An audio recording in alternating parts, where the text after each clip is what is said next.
사람이라서 소명여고가 상당히 가깝게 생각이 되고요. 제 고등학교 때 올라갈 때 제 친구가 소명여고로 갔었어요. 그래서 그때 아는 학교입니다. 근데 마음이 좀 멀리 떠난 친구 이렇게 기억이 나서 소명여고가 좀 이렇게 아련하게, 근데 오늘 이렇게 오게 돼서 영광입니다. 그래서 오늘 방송을 통해서 입시 특강 2017-2018 즉 고1, 고2 학생들에 대한 입시 특강을 하도록 하겠습니다. 자, 먼저 가장 여기 있는 학생들이나 학부모들이나 지금 가장 핫하게 관심을 갖고 관심이 끌리는 부분은 지금 막 끝나고 있는 수시나 그다음에 얼마 전에 봤던 정시, 수능이 어렵다고 난리인데 정말 어려운 건지, 이것이 정시 전략하는 데는 어떤 전략을 세워야 될지, 그 다음에 우리 자녀들인 1학년, 2학년들한테는 어떻게 또 영향을 미치게 될지, 이런 것들이 궁금하리라고 생각하고요. 그래서 제가 입시 설명회를 하길 때는 맨 먼저 이번 입시에 대해서, 올해 입시에 대해서 분석을 하고 갑니다. 자, 여기 있는 학생들은 2학년 학생들은 2017 입시의 주인공이고요. 그 다음에 1학년 2018, 3학년 2016, 지금 고등학교 3개 학년에 있는 이 학교에 있는 3개 학년 입시 제도가 다 다르다는 거 알고 계십니까? 네, 다 달라요. 2016 지금 막 끝난 학생들은 작년하고 그닥 달리지 않죠. 그래서 작년하고 비슷하게 진행이 됐고요.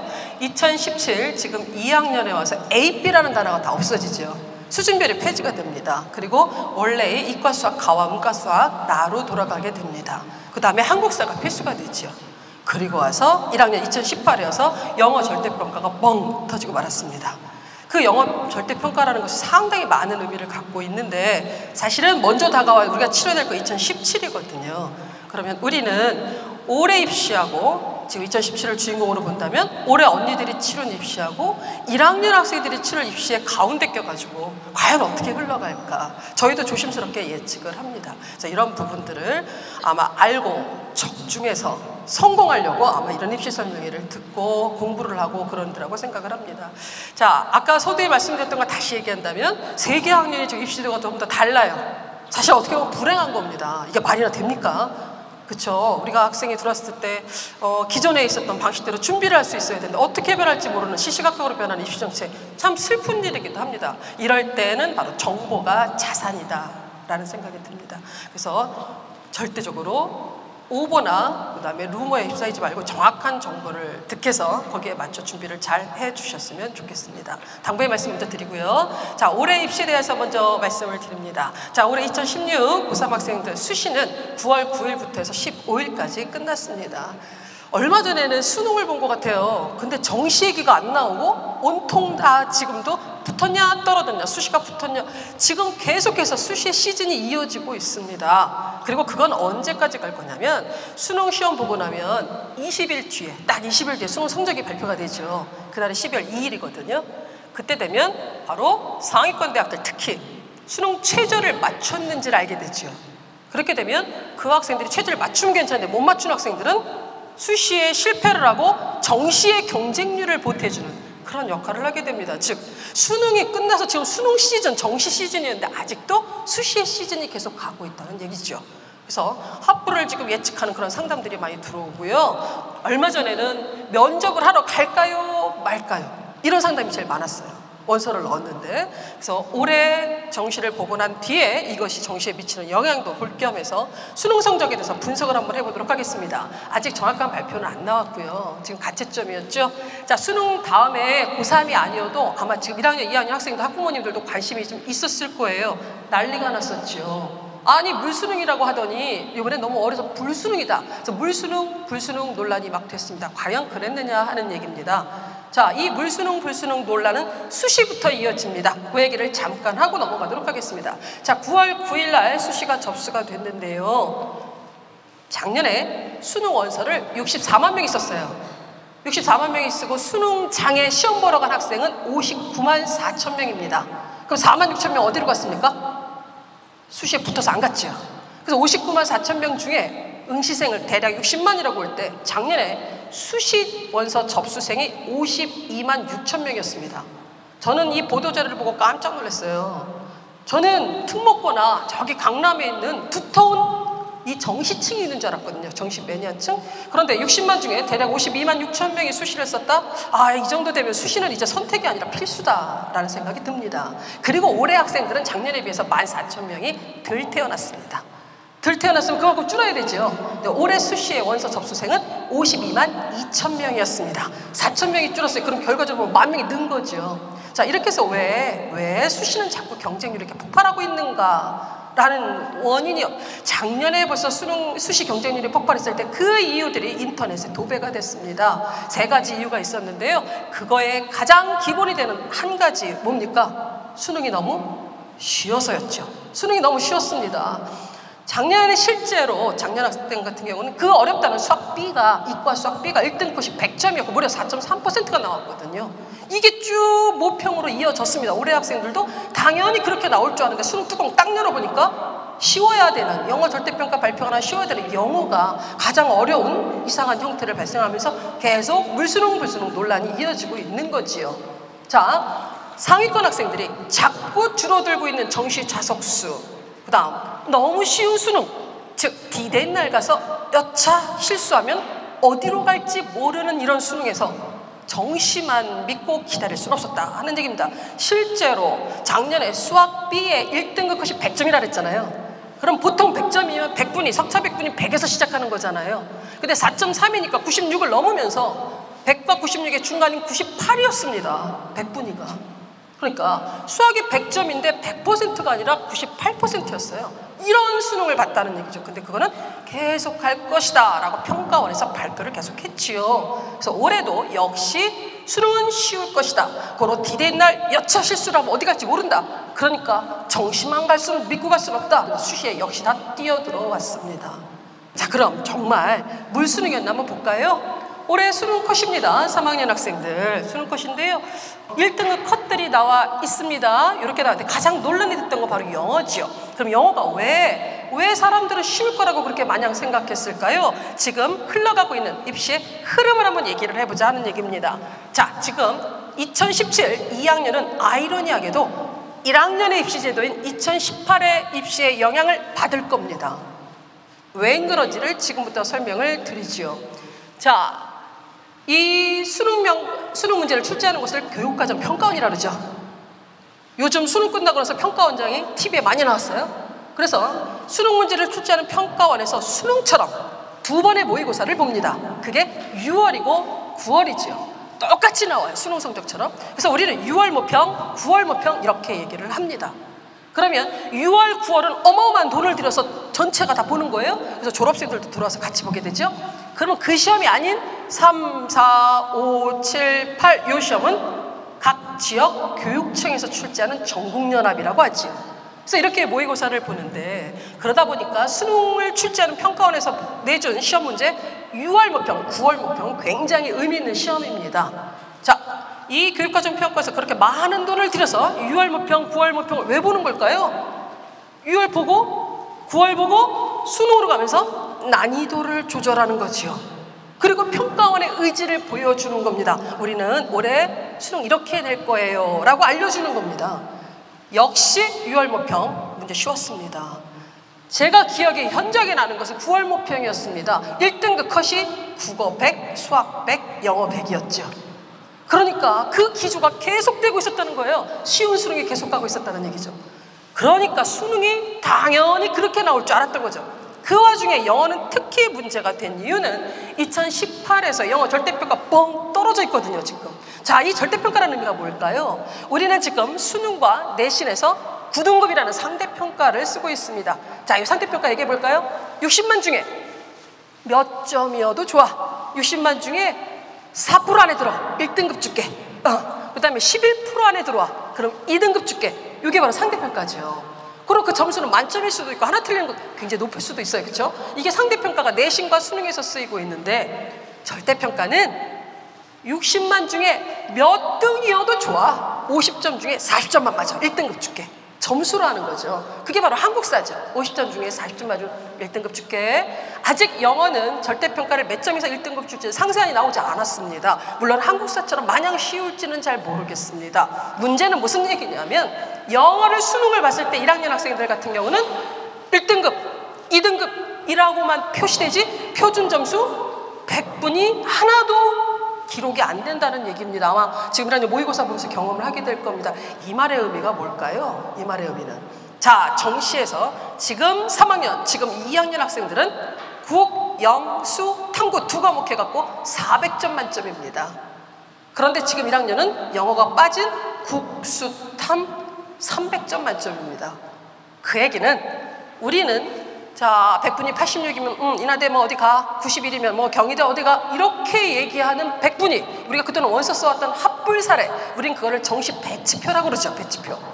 그 정도 되면 어디 가 라고 예측했었는데 그거는 400점 만점일 때였습니다. 그런데 얘들이 300점 만점으로 바뀌면서 쉽게 얘기하면 지금 2018 1학년 학생들은 정시 배치표가 없는 학생들입니다. 즉 전년도까지 사례를 하나도 쓸 수가 없는 학년이 탄생을 한 거예요. 처음으로 정시 배치표가 없는.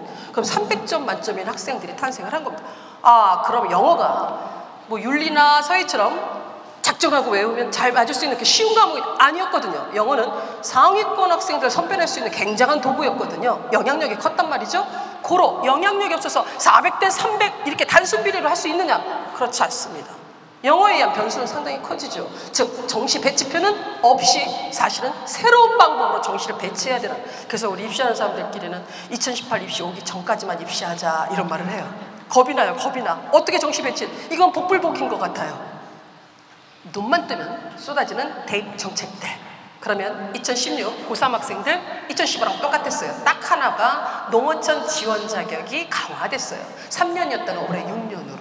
이거 농어촌 학생들한테 혜택을 주려고 했더니 교회지 사람들이 막 주소를 막 날조해갖고 했잖아요. 그래서 진짜 농어촌에게 주소를 추적을 들어갔더니 공항 활주로에도 살고 있고 고추밭 창고에도 살고 있고 그렇더래요.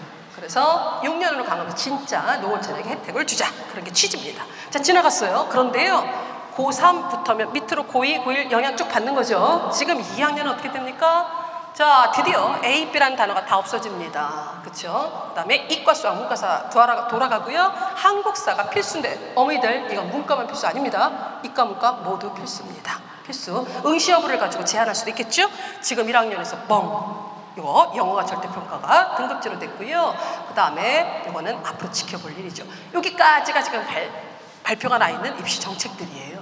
그러면 변화 포인트 2학년입니다. 지금 한국사는 크게 부담 주지 않을게, 쉽게 낼게 이런 취지고요. 그 다음에 아까 말씀드린 거고요. 그 다음에 수능날이 이제 11월 셋째 주로 갔고, 그 다음에 2018 여기까지가 지금 우리한테 해당이 되는 2학년, 3학년한테 해당이 되는 입시 정책들입니다. 자, 한국사 과연 절대평가때 어떻게 쓰이는 걸까? 그랬죠. 이거 가지고 점수화할까요? 그래서 2017에서 발표한 거에 의하면 수시의 최저 학력 기준을 쓰는 학교가 있고요. 응시 여부는 봤어 안 봤어. 만약에 한국사 안 보면 응시하지 마. 이런 얘기죠. 지금 서울대가 한국사랑 제2외국어를 필수로 하는 것처럼 그렇게 쓰인다는 얘기입니다. 그런데 이거 아마 2017에서 하고 나면 2018에 와서 조금 마음 이렇게 매만질 것 같아요. 연세대학교에서 한국사를 보니까 3등급이네. 그닥 부담을 주지 않더라고요. 크게 부담을 주지. 그러나 영어는 그렇게 쉽지는 않을 것이라고 예측을 하고 있고 지금 진통 중에 있습니다. 자, 한국사는 여기까지 발표 나 있고요. 자, 이제 입시정책의 키워드입니다. 우리 지금 이 정부에서 하고 있는 아까 뭐지요? 대입 전형 간소화라는 얘기. 이거를 정착하라 이 얘기죠. 좀 간단하게 해 이런 얘기입니다. 그리고 수시 4개, 정시 2개만 해. 이게 굴자입니다. 그랬더니 가장 많은 Q&A가 선생님 수시 4장이에요? 우리 6장 아니에요? 정신 2개예요? 가나다 3장 아니에요? 이게 가장 많은 질문이었습니다. 맞습니다. 학생들은 수시 6장, 정시 가나다 3장 쓰고요. 요거는 대학이 하는 전형의 개수입니다. 복잡하게 하지 마라. 4개만 해. 학생부 교과, 학생부 종합, 논술, 그 다음에 특기자, 그 다음에 수능과 특기자 이렇게만 해. 이게 키워드였습니다. 근데 과연 그랬을까요? 자, 과연 간소화가 됐을까요? 우리가 말하는 이퍼서정관 전형이 경희대 네오르네상스, 중앙대, 다빈치, 이화서정관, 옵티머스 리더 이런 식으로 학교마다 이름이 달랐던 걸 확 묶어서 학생부 종합 이렇게 이름을 통일시킨 거죠. 통일시키면서 4개의 이름으로만 입시를 하거라 이렇게 단일화된 겁니다. 이름을 통일시킨 그런 결과를 낳았습니다. 자, 그러면 대전형 일정을 한번 보여드리도록 하겠습니다. 얼마 전에 8월 28일 날 떴던 2018까지 나와 있습니다. 저는 여기 어머니들이 안 계시면 학생들을 할 때는 여기에서 1시간을 갖고 잔소리를 합니다. 그럼 오늘은 시간의 문제도 있으니까 3가지 메시지를 여기서 제가 던져주고 가도록 하겠습니다. 지금 3학년 2016이죠? 2학년이죠? 이거 1학년입니다. 이 학생들이 9월 수시 이때 끝났습니다. 우리 아이들은 이렇게 뒤로 조금 가네요. 자, 그 다음에 수능이 둘째 주, 사실은 첫째 주였어요. 둘째 주, 셋째 주로 가라. 고등학교 과정은 1학년 2개, 2학년 2개, 3학년 2개, 6학기를 해야 이수하는 거 아니냐. 그런데 3학년 학생들이 수능만 끝나면 학교를 안 오죠. 그러니까 다행이다. 뒤로 가라. 자, 이렇게 해서 셋째 주까지 선생님 그렇게 했다 좀 12월 달에 보지요. 그게 안 됩니다. 일정 한번 보겠습니다. 보다시피 딱 20일 뒤에 성적이 통지가 됩니다. 수능 성적이 통지가 돼요. 그러면 우리는 그때부터 정시입니다. 정시 상담을 하면서 접수를 하게 되지요. 그런데 지금 3학년 좀 보세요. 24일부터 정시 원서 접수네요. 사실은 전년도까지 무슨 일이 있어도 크리스마스 전날 원서 접수가 끝났었어요. 근데 수능 날짜가 뒤로 가면서 올해는 크리스마스 전날 붙었습니다. 아주 뜻깊은 크리스마스가 될 것 같아요. 지금 2학년 학생들은 수능이 또 한 주 뒤로 가면서 더 늦어졌겠죠. 그래서 31일 연말에서 연초에 아주 뜻깊은 연말 연시를. 자, 1학년 학생도 비슷하지요? 이런 일정을 갖습니다. 선생님 좀 더 뒤로 갈까요? 아니에요. 이거 원서 접수하면 좀 이따가 전형을 하고요. 1단계 발표, 아니 1단계가 아니라 발표한 다음에 추가하고요. 2차 추가하고요. 이렇게 하면서 3월 2일 날 입학식을 하게 될, 빠듯하죠. 빠듯해요. 자, 올해 한번 응시 현황 한번 볼까요? 작년에 2015 졸업한 언니들이죠? 원서 접수 이만큼 해도 요만큼 갔다니까요? 지금 3학년 원서 접수 이렇게 했는데 몇 명이 갔는지, 시험 보러 응시했는지는 아직 발표가 안 나서 모르겠어요. 그런데 보다시피 재학생은 들 태어났는데 반수생이 늘었어요. 졸업생이 늘은 양상을 띱니다. 그래서 왜 그랬나 하고 모의고사를 가지고 봤습니다. 6월 모평, 9월 모평을 봤거든요. 자, 6월 있네요. 이렇게 인원수, 재학생, 요거 하고, 그 다음에 2016이죠? 들 태어났죠? 14,000명이 들 태어났어요, 재학생은. 그런데 6월에서 봤을 때 비슷했어요. 졸업생은 비율로 보면 는 거죠? 그런데 9월 모평에서 봤어요. 맞아요. 재학생은 줄었어요. 졸업생은 2,000명이 늘게 되죠. 그럼 도대체 얘들의 정체는 뭐야? 하고 시험과목으로 들어가 봤어요. 시험과목으로 들어가 봤더니 그 학생이 어디서 늘었냐면 바로 수학 B에서 는 겁니다. 오히려 줄지 않고 5,000명이 늘어버리는 수학 B의 응시자 누굽니까? 이과 재수생이죠. 얘들 왜 이렇게 된 겁니까? 작년에 수학 B가 너무 쉬우면서 1등 컷이 100점이 되면서 최저를 실패한 학생들이 보다 높은 대학으로 가기 위해서 반수로 다 뛰어들어온 거죠. 작년 수능이 올해 여러분 3학년 언니들한테 영향을 줬다 하는 얘기입니다. 너무 쉬운 수능이. 그래서 자꾸 재수생, 졸업생의 숫자가 늘어가는 양상을 띠고 있습니다. 자, 이건 응시 현황이고요. 정리됐습니다. 2015, 2016 올해 3학년, 2학년 요거 아직 발표 안 났죠? 대학들이 발표 안 했으니까요. 예측할까요? 계속해서 수시 확대, 정시 축소, 수시 중에 학생부, 교과학생부 종합이라는 이 학생부 전형이 늘고 있는 건데 뭐라고 그랬어요? 2018에서 요거 더 확대하고 강화라 그랬습니다. 더 늘 것 같아요. 그렇죠? 계속해서 양상이 보입니다. 수시 70인데 이거보다 늘 것 같습니다. 그렇죠. 이젠 흐름을 막을 수 없습니다. 여러분은 정시가 만약에 정시로 돌아가면 동아리 활동 하겠습니까? 안 하죠. 그런데 종합전형이라는 학생부 전형이 강화되면서 드디어 아이들이 고개를 들어 선생님을 보고 웃기 시작했다는 거예요. 학교 활동에 참여하기 시작했다는 거죠. 옛날에 등짝을 밀어도 나가지 않던 반장 선거와 백일장 대회 서로 가겠다고 난리죠. 반장 되면은 대학 가는 줄 알고. 그렇죠? 이 나라의 고등학교가 2322개가 있습니다. 학생 회장님이 2322분 계십니다. 다 붙는 거 아닌데 반장은 말도 못하겠죠? 그런데도 학생들이 적극적으로 참여하기 시작했다. 그래서 학교 나와줬다 이렇게 얘기를 합니다. 저는 그래서 학생부 종합전형이 좋습니다. 그런데 여기 보면 그 인원수가 계속 늘고 있고 정부에서는 늘려라, 바로 학생부 전형을 늘려라 하는 얘기입니다. 밖에 나갈 필요 없습니다. 바깥에서 활동 기록도 못합니다. 이제 상도 교내상이 중요합니다. 상 없어도 좋습니다. 동아리 활동을 하면서 역량을 보여주면 됩니다. 책도 많이 읽고요. 다방면으로. 그러면 대학은 거기서 골라냅니다. 그래서 학교 안에서 학교생활 3년 동안 열심히 해주면 그건 모른다 하는 얘기죠. 자, 한눈에 보여졌고요. 아까 수시는 4개 전형이라 했습니다. 학생부 교과, 학생부 종합, 논술, 그 다음에 실기 특기자라고 하는 이렇게 4개의 전형만 해라 그랬는데요. 요 학생부 교과 전형 내신이지요. 보통 이 학생부 교과 전형은 이과는 국영수 과, 문과는 국영수 사를 컴퓨터가 쭉 뽑아갔지요. 그래서 인원수만큼 3배수를 뚝 잘라요. 그 다음에 2단계에 데려가서 면접을 해서 합격자 발표를 내지요. 그런데 요즘은 또 1단계 3배수를 안 뽑고 그냥 한 단일 과정으로 내신으로 순서를 쭉 줄을 세워놓고 뚝 잘라서 발표해요. 그리고 학생부 교과 전형은 사람이 뽑는 게 아니라 컴퓨터가 뽑지요. 전 그래서 싫어요. 너무 높아요, 너무. 그래서 서울대는 없지요. 고대도 없어요. 그런데 연대가 지점수라는 가장 높은 대학이고 내신 최저가, 수능 최저가 너무 높아요. 그 다음에 문제는 그 예를 들기 위해서 한양대를 제가 예를 들겠습니다. 자, 한양대 최저 없지요. 한양대가 최저가 그 높은 대학이 수능 최저가 없습니다. 고맙게도. 그리고 내신 100으로 올해 2016에 세워놓고 줄을 세워놓고 추석 전에 추석 선물이라고 턱 발표했어요. 발표했는데 어떤 일이 발생했습니까? 9개 학과에서 올 1등급이 불합격하는 사건이 발생했습니다. 올 1등급인데 떨어졌어요. 9개 학과에서. 그리고 모집 정원의 50%까지 예비번호를 부여했어요. 추가 학계에 50%. 근데 3개 학과에서는 그 예비번호도 못 받았어요. 올 1등급인데. 근데 좀 이상하지 않습니까? 올 1등급이 떨어지면 붙은 애도 올 1등급이고 떨어진 애도 올 1등급이잖아요. 아, 도대체 누가 붙고 누가 떨어진 거야? 단위수입니다. 단위수.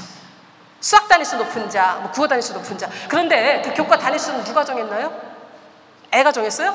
학교가 정했죠. 학교가 정한 단위수에서 합불이 결정나는. 물론 서영고가 전형을 하게 되면 빠져나가겠지요. 다 빠져나갈 겁니다. 서울대 지금 빠져나가고 고대 연대 다 채져 있어요.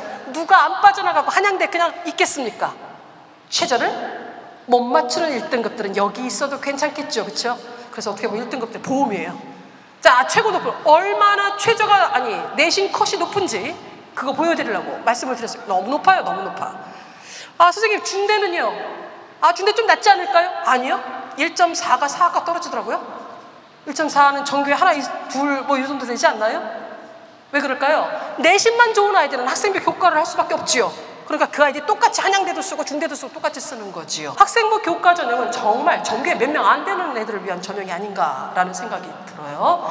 자, 그 다음에 우리가 말하는 학생부 종합전형 계속해서 확대되고 있습니다. 이게 또 인천이나 경기도가 여기에 강세를 띠고 있고요. 논술은 예를 들어서 연대 한번 얘기해 볼게요. 연대 논술 80에 내신 20 플러스 수능 최저. 수능 최저가 지금 현재 문과 4개 영역 합6 1, 1, 2, 2 4개 다 잘해야 돼요. 자연계 4개 영역 합 7이었어요. 1, 2, 2, 2 그랬더니 1, 2, 2, 2 합 7을 맞춘 아이가 자연계는 어떤 과는 40대 1의 경쟁률 속에서 어떤 과는 4대 1 어떤 과는 8대 1밖에 안 된 거예요. 우리 그게 실질 경쟁률이에요. 그래서 2017에 와서 합 8로 바꿔놨더라고요. 정확한 이제 확인은 필요로 하고요. 자, 이게 수능 최저입니까? 최고 아닙니까? 4개 영역의 합류 1, 1, 2, 2 어미들, 혹은 학생들 연대 논술 문제 보셨습니까? 저는 문제 뜻도 모르겠어요. 뭘 물어보는 건지. 그런 문제를 풀어내는 아이들. 그리고 플러스 20%밖에 안 들어간 대신이지만 그게 어느 정도 컷의 역할을 하는 합격자 2005에서 2008 정도 되거든요. 그리고 수능 3박자를 골고루 갖춘 아이들. 문제 풀고 내신 괜찮고 그 다음에 수능 잘 3박자를 골고루 갖춘 똑똑한 아이들을 뽑아들일 수 있는 게 바로 논술이지요. 그러니까 상위권 대학들은 논술을 쥐고 있는 거지요. 자, 그래서 논술은 점점 교육부의지는 폐지하라 쪽으로 가고 있습니다. 그래서 2017에서 하나 더 폐지하면서 줄고 있습니다. 그 다음에 이런 양상을 띠고요. 아까 말씀드린 접수 현황입니다. 보겠습니다. 학생부 교과 전형이 있습니다. 아까 뭐라 그랬어요? 학생부 교과 전형은 이과는 국영수 과, 문과는 국영수 사를 누가 컴퓨터가 쭉 뽑아가서 1단계 뚝 자르고 면접해서 최종 합격을 내는데 수능 최저가 있는 학교가 있고 수능 최저가 없는 학교가 있습니다. 묻겠습니다. 학생들은 수능 최저가 있는 학교 없는 학교 누가 내신 컷이 높을까요? 최저가 없어야죠. 없으면 1, 1, 1, 1, 1 하겠지요. 근데 있으면 1, 1 뽑았는데 얘가 최저가 안 되니까 더 내려가겠죠. 내려가겠어요? 제가 올해 원서를 쓰면서 올해 입시를 할 때 대학들의 특징이 있었습니다. 3가지. 첫째, 상위권 대학도 이제 입학 결과를 홈페이지에 올리더라. 그래서 외대, 한양대, 건대, 홍대, 인하대 다 올라와 있습니다. 한번 올라가 보세요. 입시 결과가 나와 있어요. 두 번째, 수능 최저를 많이 완화하거나 없애더라. 이번 입시의 특징이에요. 셋째, 수시에서 다 채우려고 하더라. 웬만하면 정시를 이월하지 않고 수시에서 채우려고 하더라. 이 세 가지 특징을 제가 대학을 탐방하면서 12개 대학을 돌았는데 그거를 느끼겠더라고요. 한양대학교가 3년간의 입시 결과를 올려놨습니다. 학교 홈페이지에. 당연히 교과전형이죠. 종합은 내신이 소율이 없으니까요. 여기 보실래요? 요거 생명과학과 이미 2015에서 합격자 등록자의 평균이 1이었어요. 그런데 아까 뭐라 그랬습니까? 발표 딱 했더니 올해 추석 선물이라고 던져주는 이 합격자를 봤더니 9개 학과에서 5, 1등급인데 다 떨어졌어요. 이 3개 학과는 예비번호도 못 받았어요.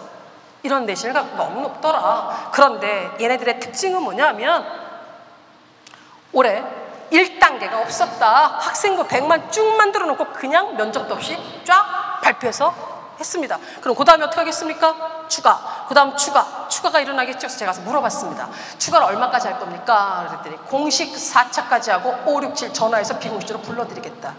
정시로 넘기지 않겠다. 수시로. 자, 교과전형도 최저가 있는데 없는 대학들이 이번에 많이 늘었다고 그랬죠. 이 학교들은 다 최저가 없습니다. 인하대마저도 최저를 없앱니다. 이제 최저 없고요. 무슨 뜻입니까? 그럼 국영수과 국영사를 컴퓨터가 딱 잘라서 발표한다는 뜻입니다. 최저가 이렇게 없으면 어떻게 된다 그랬어요? 내신 컷이 올라간다 그랬죠? 자, 명지대 얘기를 한번 해볼까요? 명지대에는 교과전형이 1, 2가 있어요. 얘도 1, 2가 있어요. 명지대에서 작년에 요거 학생부 100인데 작년엔 수능 최저가 있었어요.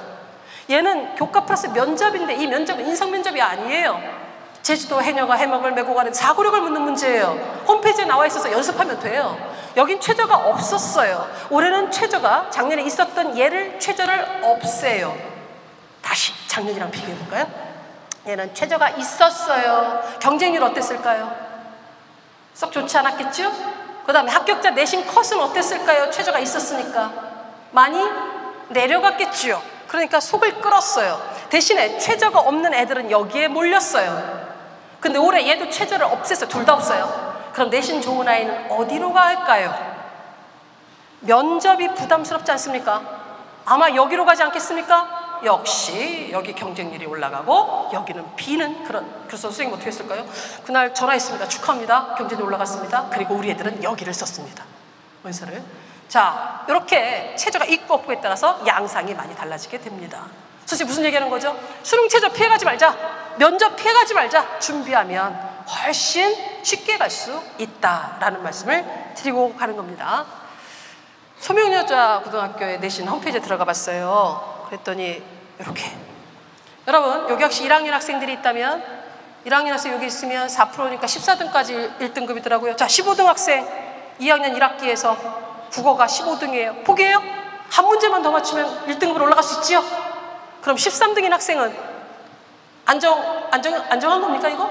아까 그 친구 때문에 떨어질 수 있지요? 그래서 우리는 똑똑한 친구들은 1회고사 보고 나면 2회고사 때 그거 다 계산해갖고 시험 공부를 하지요. 우린 그거를 내신 관리한다고 그러지요.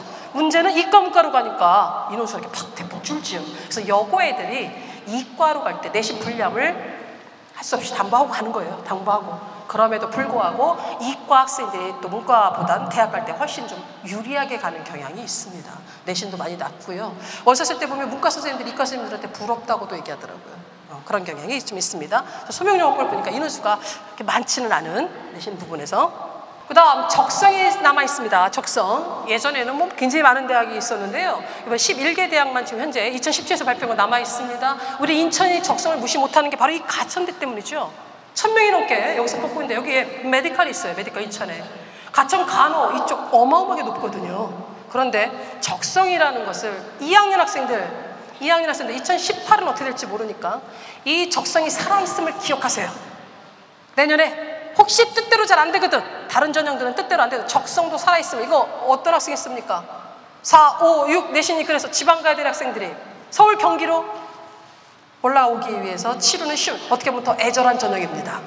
그렇죠? 그래서 합격자 발표를 알았을 때 아주 감동의 도가니에요. 이거는. 그런데요. 이게 제가 조금 또 새로운 경험을 오래 했습니다. 교과 적성이거든요.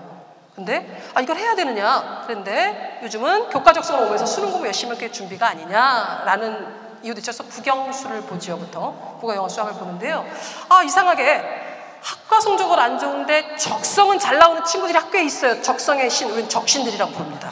반드시 있어요. 그래서 이거 반드시 준비해야 되고요. 그래서 이게 살아있음을 기억하세요. 2학년 학생들 내년 학생 뜻대로 안 되거든. 적성이 남아 있습니다. 올해 제가 한 경험은요. 예전에 적성이 굉장히 인기를 끌 때 막 세종대 인기 끄는 신방과 무슨 호텔 경영 이런 데도 5등급 대 친구들이 붙었거든요. 그랬었어요. 근데 다 없어졌죠. 그랬는데 올해 와가지고 너무 줄어버려서 많은 친구들이 적성을 준비하는 인원이 대폭 줄은 것 같아요. 다시 그때 합격률이 나왔습니다. 그래서 5등급대에서 갖췄는데 뭐 의료 쪽을 붙을 수 있는, 그래서 아직도 남아있다는 건 기억을 해줬으면 좋겠습니다. 1학년 아직 발표 안 났고요. 자, 이건 지나가겠습니다. 학생부 종합, 좀 시간이 없으니까 간단하게 정리를 할까요? 저는 학생부 종합이 좋습니다.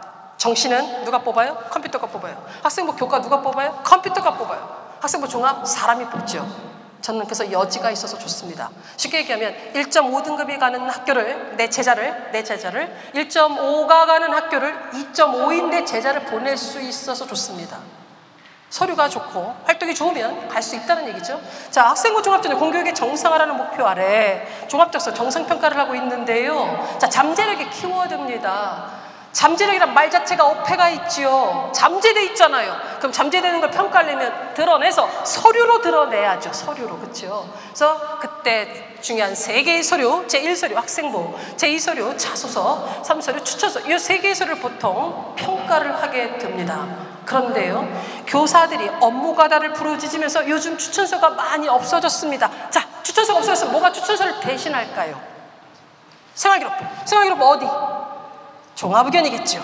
맨 뒤에 있는 행동특성 및 종합의견. 자, 행동특성 및 종합의견은 선생님들이 언제 쓰십니까? 학기 말에 쓰시죠. 연말에.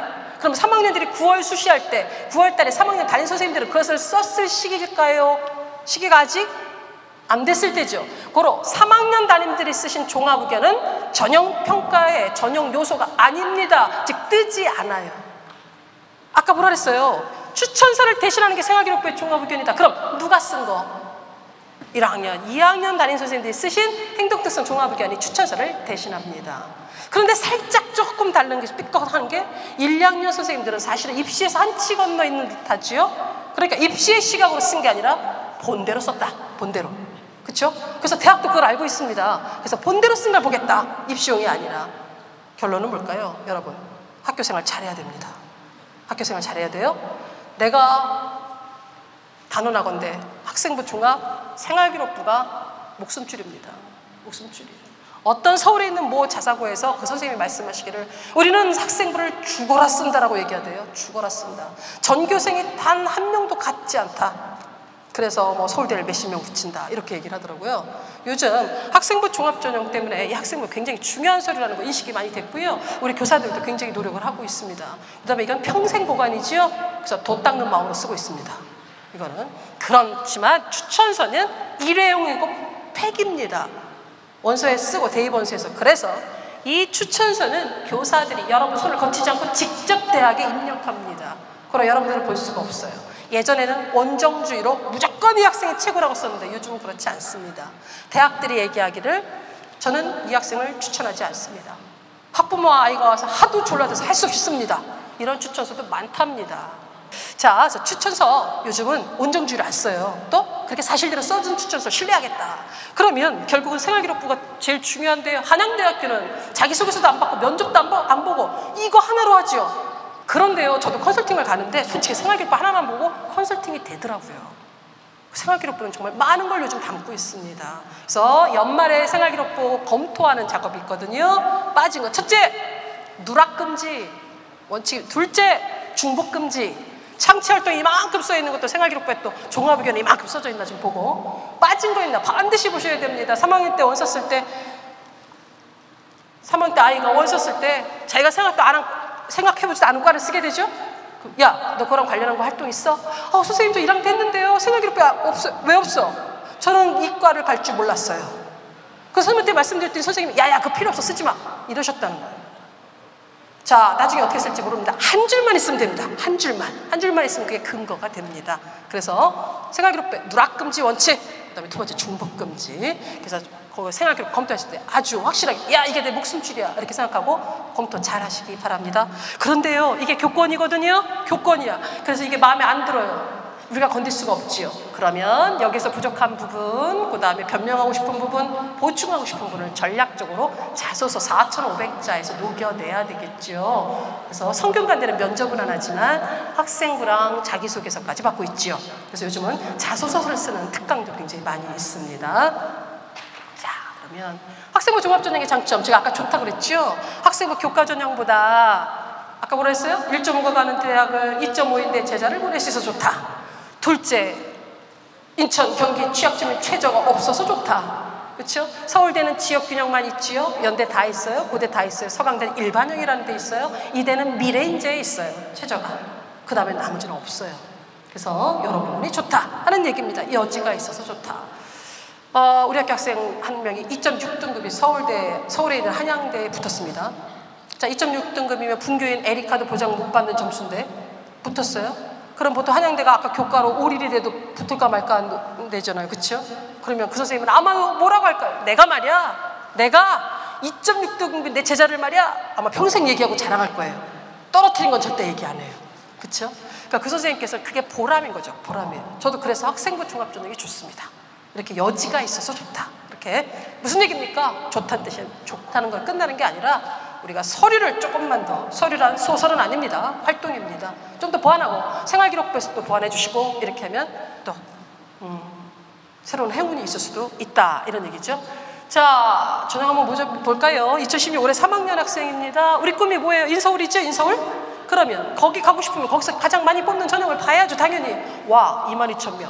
논술이 아까 상위권 학교들의 자존심이라 했어요. 2배네요. 2배. 자, 우리 학생들 상담을 해보면 엄마가요 집에서 가까운 데로 가래요. 그래? 그럼 너 서울대 붙어도 인하대 갈래? 내가 이거 물어봐요. 그 뜻이 아니죠. 그렇죠? 지방에 가는 걸 여학생들이니까 어머니들이 고려하시고. 자, 서울, 경기, 인천만 한번 볼까요? 2015에서 서울, 경기, 인천이 33.2, 2016에서 38%로 늘어나게 됩니다. 그래서 바로 서울, 경기, 인천 부분에서 학생부 종합전형이라는 걸 대부분 하고 있습니다. 그럼 여기는 지방으로 가면 왜 못하느냐? 사실 역량이 조금 안 되죠. 입학사정관도 채용해야 되고요. 이러니까 여기는 컴퓨터가 잘라버리는 교과전형을 할 수밖에 없는 거지요. 그래서 대부분 이거는 여기에 있는 애들이 20.3이라는 퍼센트를 이루고 있는 겁니다. 그러면 여기 볼까요? 와, 우리가 가고 싶은 대학 여기 다 있죠? 2호선을 타자. 자, 여기 있는 대학들 한번 볼까요? 이거를 열어놓고 제가 수업 시간에 보자. 얘들아, 학생부 교과 어땠어? 너무 높아요, 선생님. 아까 우리들도 힘들어요. 뭐 1점 초반이에요. 그래. 논술, 니네 최저 나와? 안 나와요. 그럼 니네는 예체능이거나 특기자 아니에요? 남은 거 뭐 있니? 이거 하나밖에 없죠. 그래서 우리가 이거 하는 거예요, 사실은. 수능이 잘 나와주면 좋은데. 그래서 교과전형 너무 높다 그랬어요. 그 다음에 사위권 대학들 없고요. 여기도 굉장히 높아요. 왜? 원서만 넣어놓고 아무것도 안 하잖아요. 논술도 안 보고. 그냥 기다리기만 하는 거죠. 그러다 보니까 굉장히 합격컷이 높다. 그 다음에 숨 최저가 높다. 그 다음에 특기 작거. 이거 하나 남았죠. 그래서 우리가 여기에 굉장히 다행스럽게도 이 인원수가 자꾸 늘고 있다. 응시 인원수가 늘고 있다는 얘기입니다. 자, 아까 2016이었죠. 2017 2학년입니다. 보세요. 학생부 교과랑 종합만 계속 늘고 있죠. 그런데 2018 아직 발표 안 났는데 더 늘리라잖아요. 이 두 전형을 확대 강화하라 그랬잖아요. 아까 지침. 더 늘 겁니다. 고려대는 학교장 추천이라고 하는 인원수를 지금 인문들, 자연들만 추천받았던 전형을 총 모집 인원의 50%를 하겠다지 않습니까? 큰 대학은 한 학년이 4,000명이에요. 이거 1,000명이 넘는 전형이 탄생을 하겠죠. 그렇죠? 그래서 학생부 전형이 확대 강화되고 있다 하는 얘기입니다. 유사도 문제입니다. 자소서는 문투가 좀 투박해도 나만의 컨텐츠가 재산이다. 그러나 소설은 아니다. 근거가 있어야 된다. 1번 3년 동안의 학업활동 천자를 통해서 노고연해라. 바로 얼마 전까지 3등급이었던 수학을 1등급으로 만들어내는 과정 내신 갖고 있는데 아유 이젠 그것도 구닥다리다. 지적 역량을 성취해가는 과정을 써라 하는 얘기입니다. 그러면 논문도 보고 그 다음에 교수한테 전화도 해보고 전문 사이트도 가보고 또 독서에 그게 있죠 여러분. 그래서 요즘은 독서가 핫합니다.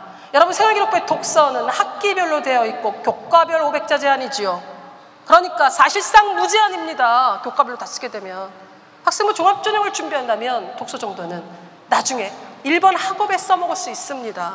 그렇죠? 서울대학도 그거 끝까지 갖고 가고 있지요. 그래서 요즘 독서가 핫하니까 여기에서 지적 역량이 올라가는 거를 즉 체계 수준도 이렇게 올라가고 내 전공과 관심 있다는 걸 보여주기도 하고 열정도 보여줄 수 있는 생활기록부는 교권이라 그랬어요. 그러나 유일하게 여러분들이 영향을 미칠 수 있는 것이 독서지요. 독서기록장을 내면 당연히 선생님을 올려주셔야 되거든요. 그래서 거기 부분을 채워나갈 수 있도록 했으면 좋겠어요. 자, 여기에서 유사도 문제를 계속 얘기하죠. 베끼지 마라. 너희 걸 써라. 5%가 과락 기준이에요. 5%는 4줄 5줄 정도 되거든요. 이렇게 빨갛게 떠버립니다. 이렇게. 이거 다 갖고 있어요. K모 대학에서 뭐라고 얘기하냐면 2010, 2012 2년 차이였는데 똑같더래요. 그래서 추적 들어갔더니 그 학교 선배가 후배한테 자소서를 물려준 거예요. 2010, 2013 3년 차예요. 근데 이름이 김정까지 똑같더래요. 오빠가 동생에게. 2년, 3년 다 DB화되어 있어서 드러납니다. 자기가 나만의 컨텐츠가 재산이다라는 얘기 거듭 말씀드립니다. 자, 자소서 특징. 아까 뭐라 했어요? 생활기록부가 기본입니다. 생활기록부의 성적은 뚝뚝뚝뚝 떨어지고 있는데 타의 모범이 되며 성적은 계속 향상되고 있고 이렇게 쓰면 신뢰할 수 없는 서류가 되지요. 그렇죠? 생활기록부를 꼼꼼하게 분석하는 것부터 시작을 하게 되겠습니다. 제발 좀 매력 있게 써라. 선생님이 매력 있는 걸 얘기 한번 해볼까요? 선생님은 학교에서 9월 달에 수시할 때 밖에 안 나갑니다. 우리 애들 거 데리고 자소서를 정말 눈이 아프게 봐요. 보다 보면 나중에 읽고 나면 화가 나요. 왜 화가 나는 줄 아세요? 이상하다. 이거 조금밖에 읽은 것 같은데? 어저께 본 것 같은데? 전 국민이 똑같아요. 이거는 사정관들이 하는 말입니다. 자, 3번 나눔, 배려, 협력, 실천에 예를 쓰세요. 인성. 뭐 제일 많이 나올까요? 여자애들은 얘랑 싸웠는데 지가 얘 찾아가고 얘 찾아서 화해시킨 거 제일 많아요. 그래서 중앙대에서 그런 얘기 하대요. 중재의 달인들만 우리 학교 온다. 그런 얘기를 해요. 두 번째 뭐 쓸까요? 멘토, 멘티. 이 나라에 멘티들은 없어요. 다 멘토밖에 없어요. 너무 많이 써요. 세 번째 봉사활동한 거죠. 양로원이고. 네 번째 반장. 2014에다가 리더십 넣었다 도로 뺐잖아요. 리더십을 넣었더니 온통 반장한 거, 부반장한 거 아까 말씀드렸죠? 2322명의 학생회장이 있어요. 반장은 널렸어요. 그렇죠? 다섯 번째 남자애들은 전 국민이 축구를 합니다. 온통 축구 얘기하면서 감독의 리더십 뽑고 난리가 나요. 너무 똑같습니다. 선생님이 지금 자소서 얘기할 시간이 안 되니까 하나만 예를 들고 갈까요?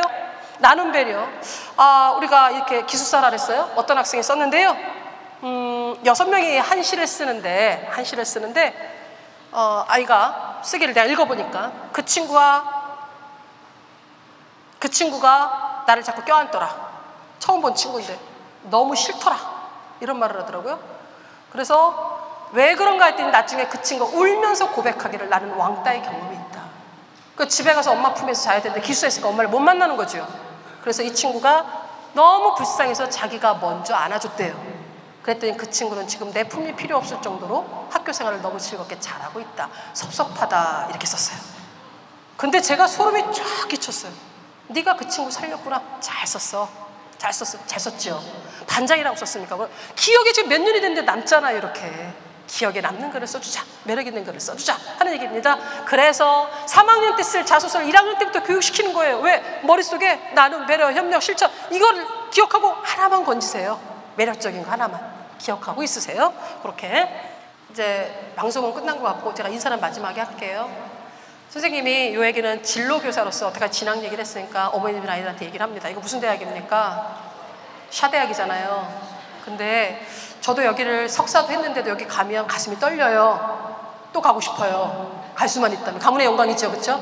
붙든 떨어지든 원서만 썼어도 가문의 영광입니다. 근데 아이가 만약에 파일럿이 꿈이면 여기 가면 됩니까? 안 됩니까?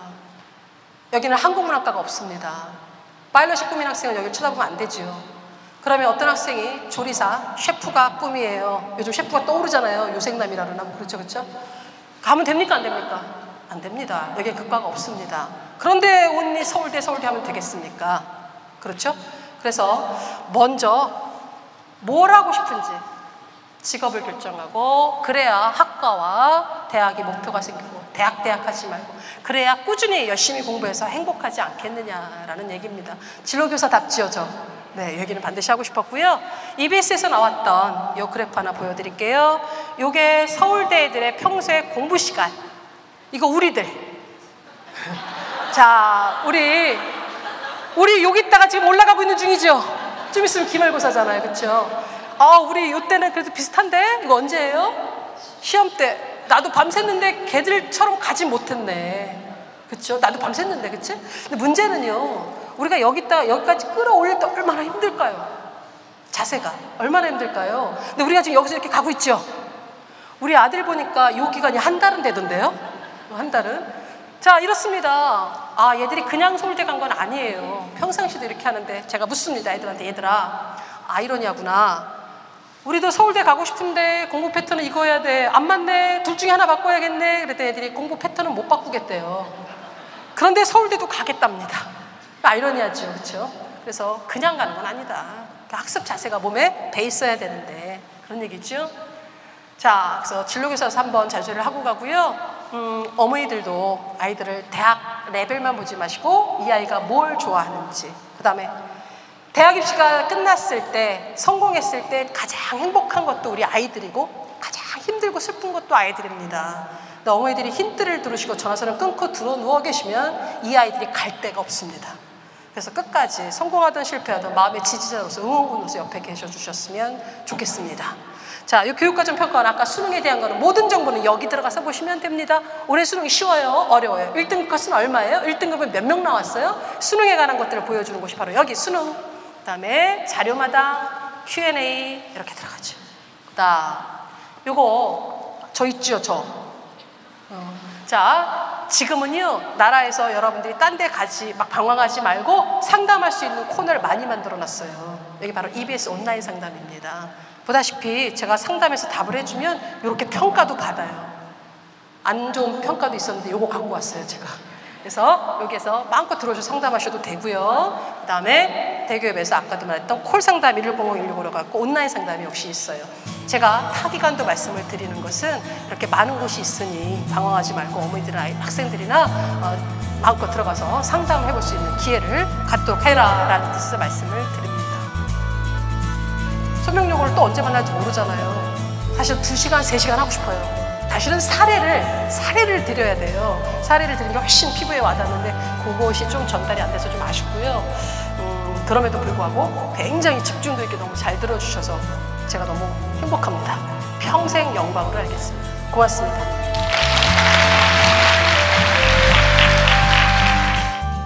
내 마음속에 기억 속에 보란 듯 들어와 하나가 돼버려 섞이고 또 감싸고 날